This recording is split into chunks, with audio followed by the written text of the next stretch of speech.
Hello दोस्तों, एक नया दिन एक नया ब्रांड। आज बात करने वाले हैं JQR फ्रेजर के बारे में। इनिशियल प्लान में एशियन हाइपरकुशन 9 या पावर एनर्जी 500 का रिव्यू था, पर काफी रिक्वेस्ट आए फ्रेजर के लिए। हम किसी भी शू को ब्रेक डाउन करने से पहले उस पे 40 से 50 किलोमीटर मिनिमम दौड़ते हैं, पर फ्रेजर में सिर्फ 26 किलोमीटर कर पाए। 3 रन 7, 9 और 10 किलोमीटर के।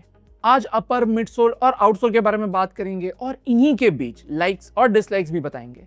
फन फैक्ट, अपर में ध्यान दे तो चाइनीज में एक वर्ड लिखा है जिसका ट्रांसलेशन है कार्बन। नाइस। डिस्क्लेमर, शू हमने खुद से परचेज किया है 2 कलरवेज में, जिसमें से ब्लैक वाला रनिंग के लिए इस्तेमाल किया। शुरू करते हैं फ्रेजर के एस्टिमेटेड स्टैट्स एंड फीचर्स के साथ। मैं हूं सिद्धार्थ। मैं हूं अनु और आप देख रहे हैं जॉगर जर्नल।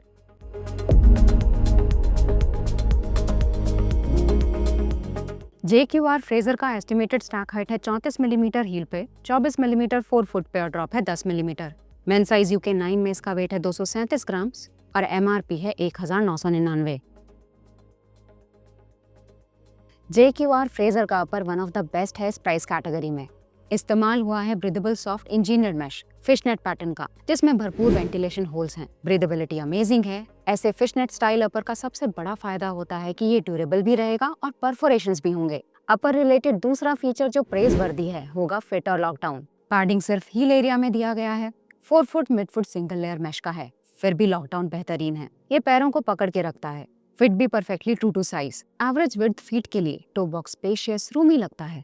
फुल टैब्स दिए गए हैं टंग और हील में फिट को डायल इन करने के लिए। एक्स्ट्रा लेस हाईलाइट नहीं है पर चलेगा। अपर को देंगे 3.75 आउट ऑफ 5। अब आते हैं मिड सोल पे। इसमें बीडेड इंजीनियर TPU इस्तेमाल हुआ है, जिसके बीचों बीच एक प्लास्टिक प्लेट है। ड्यूरोमीटर स्कोर आता है सिर्फ 19। ये one of the softest foam है बजट सेगमेंट में। स्टेप इन फील को और कंफर्टेबल बनाता है स्पॉन्ज बेस्ड इनसोल।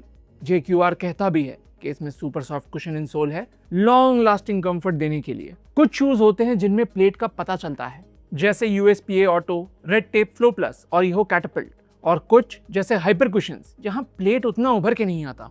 इसका मेन रीजन है कि हाइपर कुशंस के प्लेट उतने रिजिड नहीं है।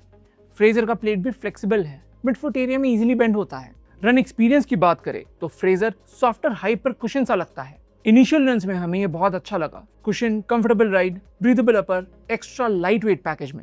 इसका वेट भी एक मेजर लाइक है। UK 9 में आता है सिर्फ 237 ग्राम्स का। शायद इससे हल्का शू किसी इंडियन मैन्युफैक्चरर की तरफ से नहीं देखा। लाइट वेट होने के कारण ये short to middle distance runs पे अच्छा परफॉर्म करता है।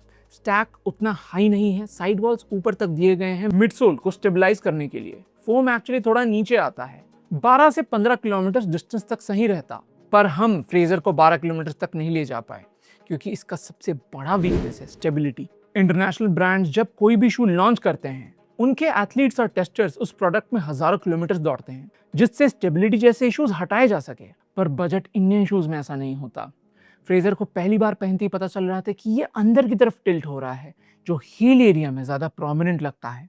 हम 4 फुट स्ट्राइकर्स हैं। हमें लगा कि 4 फुट पे लैंड करते वक्त शायद ये प्रॉब्लम ना हो, पर तीसरा रन जो 15 किलोमीटर का था, उसमें 10 किलोमीटर के बाद ही एंकल की मीडियल साइड पे पेन शुरू हो गया। ऐसा लग रहा था कि फोम सॉफ्ट होने के कारण और अंदर धंसता जा रहा है। हमने व्हाइट कलरवे भी मंगवाया चेक करने के लिए कि ये दिक्कत कहीं हमारे स्पेसिफिक शू में ही तो नहीं, पर आप देख ही सकते हैं कि आउट ऑफ द बॉक्स शू अंदर की तरफ टिल्टेड है। प्लेटफॉर्म का शेप ही ऐसा है। कंफर्मेशन के लिए पावर एनर्जी 500 और JQR फ्रेजर को साइड बाय साइड पहना। सपोर्ट और स्टेबिलिटी में अंतर दिख रहा है। मिडसोल डिजर्व करता था 7, पर इस डिजाइन फ्लॉ के कारण हम मिडसोल को रेट नहीं करेंगे। एवरीडे यूजेज से इंजरीज हो सकती हैं।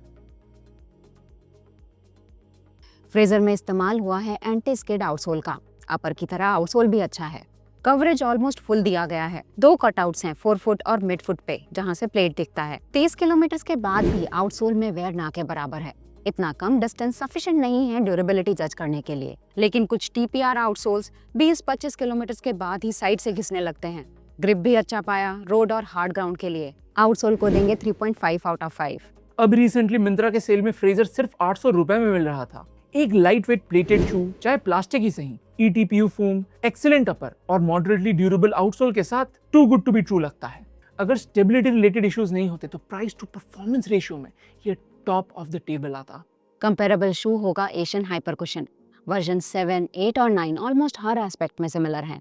हाइपर कुशन जाना जाता है अपने सॉफ्ट कुशन मिडसोल एक्सपीरियंस के कारण और 7 ऑनवर्ड्स एशियन इसमें प्लास्टिक प्लेट भी डाल रहा है थोड़ा बहुत स्टेबिलिटी और एडेड पॉप देने के लिए। ये बेस्ट सूटेड है इजी टू मॉडरेट रन्स के लिए किसी भी डिस्टेंस तक। आप इसमें पेस भी पिक कर सकते हैं। रीसेंट हाइपर कुशन्स ने काफी वेट शेड किया है और अब आते हैं 250 ग्राम्स के आसपास, जो इनके वर्सेटिलिटी को शो करता है। तो ये था हमारा फुल रिव्यू JQR फ्रेजर का। अगर आप फिर भी शू को लेने में इंटरेस्टेड हैं तो डिस्क्रिप्शन बॉक्स में लिंक्स मिल जाएंगे। वीडियो इन्फॉर्मेटिव लगा तो लाइक और सब्सक्राइब जरूर कीजिएगा। अगले में मिलते हैं। Thank you and good bye.